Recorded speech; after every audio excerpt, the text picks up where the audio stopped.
Oke, jadi kalian pasti tahu banget ceritanya. Sabuk WWE Women's Tag Team Championship.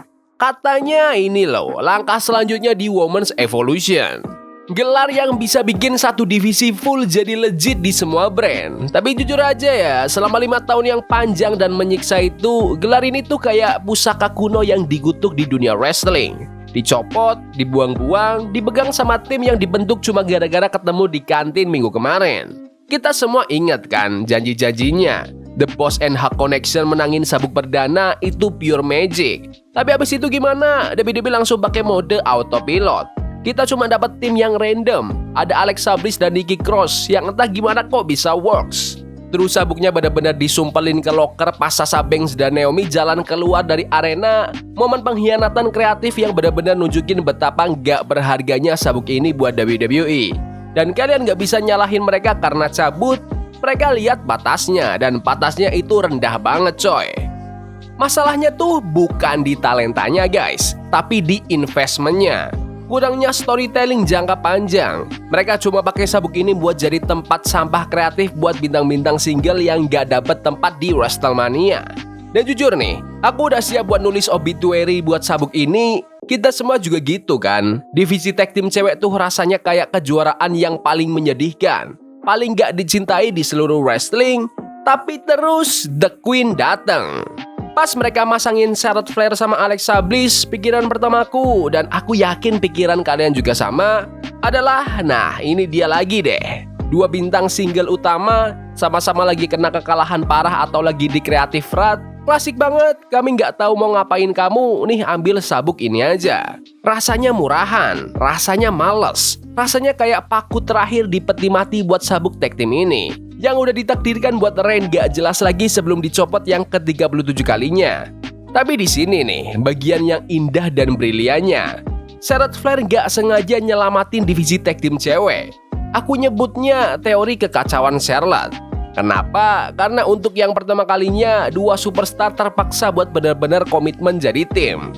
Coba pikirin story mereka. The Queen yang arogan, juara 14 kali, dipasangin sama The Goddess mungil yang twisted, Little Miss Bliss. Mereka awalnya bukan partner alami, mereka tuh awalnya ngelawan ide itu sendiri. Tapi ngelihat mereka pelan-pelan nyambung, melihat Charlotte harus nelan egonya dan ngasih blind tag, itu namanya story yang keren. Itu dasar dari wrestling. Dan ini nih, kecerdasan strategisnya. Kalau kamu naruh nama besar kayak Charlotte Flair di divisi tag team, WWE terpaksa buat peduli. Mereka nggak mungkin biarin The Queen jalan-jalan di skit yang low budget. Mereka harus masang Charlotte dan Alexa di Raw. Mereka harus masang Charlotte dan Alexa di SmackDown. Tiba-tiba, tag title ini jadi kejuaraan yang paling sering muncul di luar World Title. Ini bukan cuma soal Charlotte, ini soal efek riaknya. Siapa yang diuntungin? Ya semua orang. Kita ngeliat tantangan baru yang fresh muncul. The Kabuki Warriors, Asuka dan Kairi Sane jadi kelihatan kayak final boss, real killers. Kita ngeliat Lyra Valkyria dan Bayley muncul, ngasih kita pasangan dream match yang gak bakal kita lihat kalau gak ada ini. Kehadiran Charlotte aja udah maksa tim kreatif buat bergerak dan bikin depth. Divisinya jadi divisi yang harus kamu perjuangin buat masuk acara, bukan cuma holding pattern aja. Juara lain mana coba yang bisa ngelakuin itu? Pikirin deh, Bayley, Becky, enggak.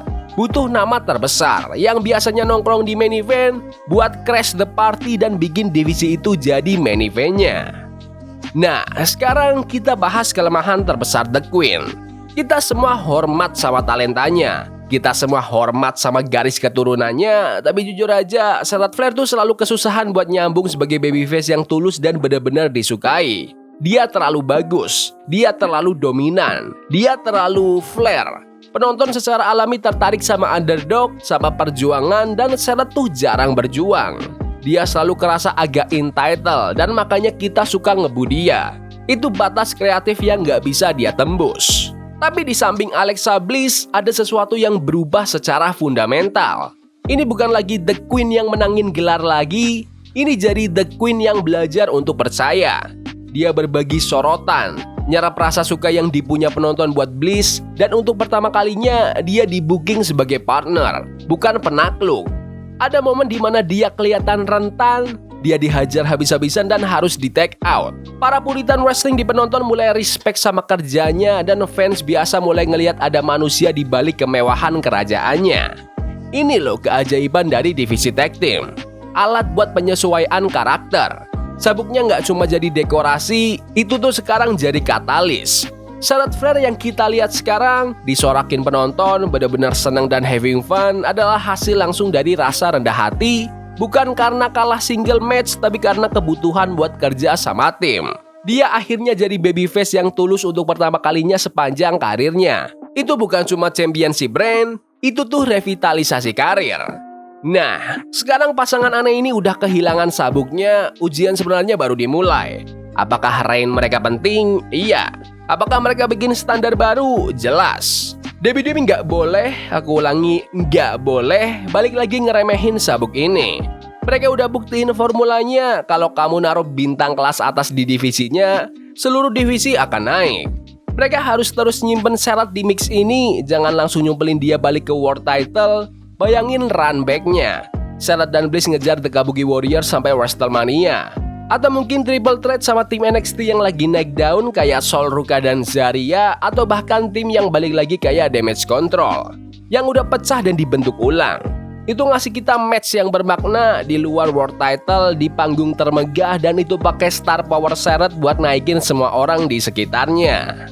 Di Women's Tag Team Championship tuh dulunya kayak kereta yang hancur, tapi lewat tim yang gak sengaja digabungin, seorang superstar yang susah nyambung nemuin sisi manusianya, dan satu divisi jadi nemuin sumber kehidupannya. Pelajarannya gampang.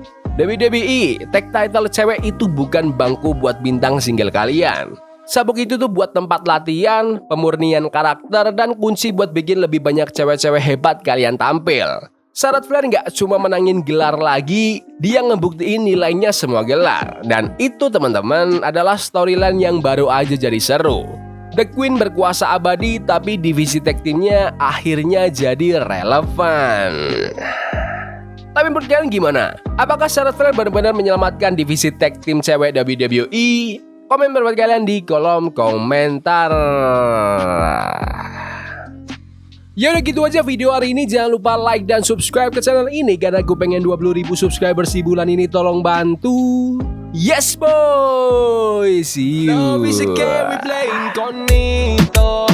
Forbidden fire on Nico. Bunny for love we can.